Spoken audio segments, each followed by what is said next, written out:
Hello दोस्तों, अगर आप इस चैनल पे नए आए हो तो चैनल को सब्सक्राइब कर लीजिए। तो चलिए आज की कहानी शुरू करते हैं। शापित गांव भाग 12। किसी की भी नीयत बदलते देर नहीं लगती शोभा। मैंने सोचा था कि मनीष मुझे उस सेठ से छुड़वाएगा, मगर उसको पैसे का लालच और मेरी जवानी पर उसका इरादा बदल गया।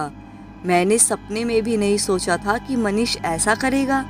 दोनों ने मेरी इज्जत को तार तार किया।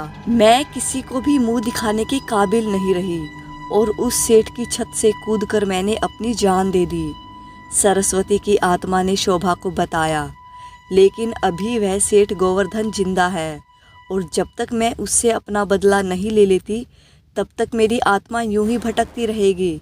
तुम्हारे पति को मैंने ही मारा था और जब तुझ पर इतने अत्याचार होते हुए मैंने देखे तो भानों को भी मैंने ही मारा था। सिर्फ तुम्हारे जेठ को मैंने इसलिए छोड़ दिया था क्योंकि वह तेरा मुजरिम है, उसे तू ही मारे, उसने आगे बताया।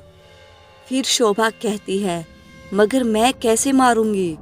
तुम्हारा बदला मैं लूंगी और उसके सभी दोस्तों से भी। तुमने जितने कष्ट उठाए और जिसने तुम्हारे साथ गलत काम किए उन सब का बदला भी लेना है, अगर तू मुझसे एक सौदा करे तो। शोभा पूछती है, कैसा सौदा? फिर सरस्वती कहती है कि तू मुझे तेरा शरीर दे दे। फिर शोभा कहती है, मगर मैं ऐसा कैसे कर सकती हूँ? मुझे पता है, मैं नहीं चाहती थी कि तू मुझे अपना शरीर दे, क्योंकि अगर तू मुझे अपना शरीर देगी तो तुझे मेरी सच्चाई का पता चलेगा और तेरी आत्मा भी ऐसे ही भटकती रहेगी। तेरे साथ जो भी बीता उसका कुछ कारण मैं भी रही हूँ, मगर मुझे तो सिर्फ मनीष और गोवर्धन से बदला लेना था। तेरी जेठानी ने मनीष की जान बचाने के लिए तेरे बेटे की बलि चढ़ाने की कोशिश की, मगर मैंने सोचा था कि भानों से तेरे बेटे को बचा लूँगी, लेकिन उस हादसे में तेरा बेटा भी मारा गया। उसका मुझे अफसोस भी है कि मैं उसे बचाने में कामयाब नहीं हो पाई और मैं चाहती थी कि मरने से पहले मैं तुझे सारी सच्चाई बता दूं, क्योंकि तू वैसे भी अब कुछ समय ही जीवित रहेगी। क्या? हाँ शोभा, सबको एक दिन जाना होता है, मगर मैं तुझे यहाँ मारने नहीं आई हूँ। तेरा कुछ समय ही बचा हुआ है। उससे पहले मैंने तुझे सारी हकीकत बता दी ताकि तू शांति से मर सके और तेरा बदला मैं लूँगी।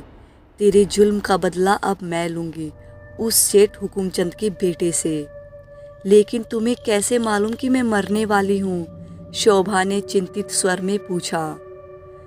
हम जिस योनि में हैं, भूत प्रेत आत्मा, हमें सब पता होता है, मगर ये बात हम किसी को भी नहीं बताते, वरना सब हमें कैद कर लेते, सरस्वती ने उसे बताया। कुछ देर बाद ही शोभा की सांसें फूलने लगी। उसका सिर अचानक चकराने लगा, पसीने निकलने लगे और उसके दिल पर जैसे बोझ बढ़ रहा हो। ये मुझे अचानक से क्या हो रहा है?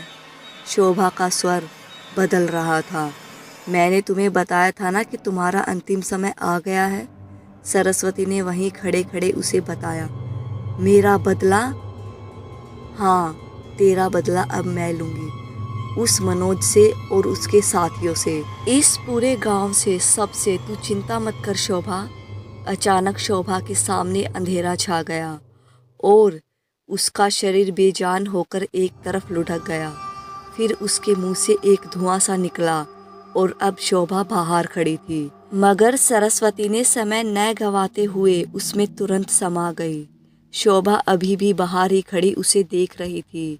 अब शोभा के शरीर में सरस्वती की आत्मा थी, जिससे उसके हाथ पैर फिर से हिलने लगे और कुछ देर बाद वह पूर्ण स्वस्थ महसूस कर रही थी और वह शोभा की आत्मा को भी देख पा रही थी। अब तुम मुक्त हो शोभा। शोभा की आत्मा वहाँ से हमेशा के लिए चली गई थी। अब अचानक शोभा के अंदर घुसी सरस्वती एक पूर्ण रूप में चुड़ैल की तरह बदलने लगी। उसके पैर मुड़ गए थे और उसके हाथ किसी जानवर के जैसे लग रहे थे। चेहरा भी बहुत खुखार होने लगा था।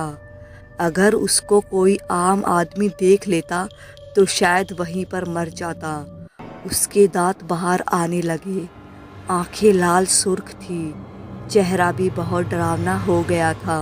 वह अपना रूप बदल सकती थी, वह कभी इंसान तो कभी चुड़ैल बन जाती। अब उसने एक सुंदर सा रूप बनाया और वह गांव की तरफ चली गई, जिससे उसको कोई पहचान नहीं सकता था। और धीरे धीरे गांव में मौतों का सिलसिला शुरू हुआ। और फिर एक दिन वह मंजू से मिली और उसका भांडा फूट गया। फिर गांव वालों ने उसे पकड़ लिया और उसे जला दिया।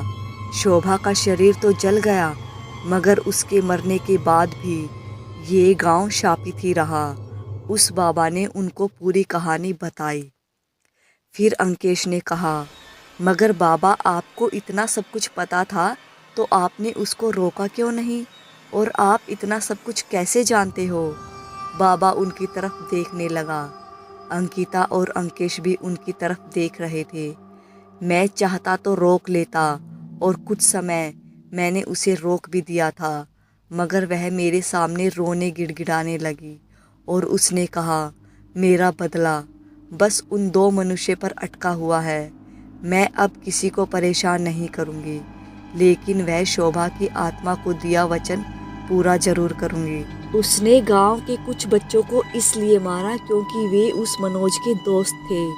मनोज बाहर चला गया था और उसका चाचा तो पहले ही चला गया था, लेकिन वह गुस्से में इतनी पागल हो गई कि वह गांव में आने वाले और अपना 18वां जन्मदिन बनाने वाले को ही मार देती, क्योंकि जिसने शोभा के साथ गलत काम किया था उस समय वह भी अपना 18वां जन्मदिन ही बना रहा था। और तब से ही इसके 2 कारण बन गए कि एक तो 18वां जन्मदिन और इस गांव के लड़कों से उसकी नफरत। और जब उनका खून उसके मुंह लगा तो वह औरों को भी मारकर खाने लगी। ओह, अंकेश को अब सब कुछ पता लग गया था। चलो, कम से कम पूरा रहस्य तो पता लगा कि आखिर कारण क्या है। मगर बाबा, क्या इसको रोकने का कोई उपाय नहीं है? अंकिता ने बाबा से पूछा। एक उपाय है, गांव में गोवर्धन और मनोज का आना और उनकी मृत्यु उसके हाथ हो, तभी वह शांत होगी, वरना लोग ऐसे ही मरते रहेंगे। बाबा ने उसको रोकने का उपाय भी बताया। बाबा, इतना कुछ हुआ और आपने कभी उसे रोकने की कोशिश नहीं की दोबारा? आगे की कहानी हम अगले भाग में सुनेंगे। आपको यह भाग कैसा लगा है कमेंट करके ज़रूर बताना। कहानी अगर थोड़ी सी भी अच्छी लगी हो तो प्लीज़ चैनल को सब्सक्राइब, वीडियो को लाइक शेयर ज़रूर कर दीजिएगा।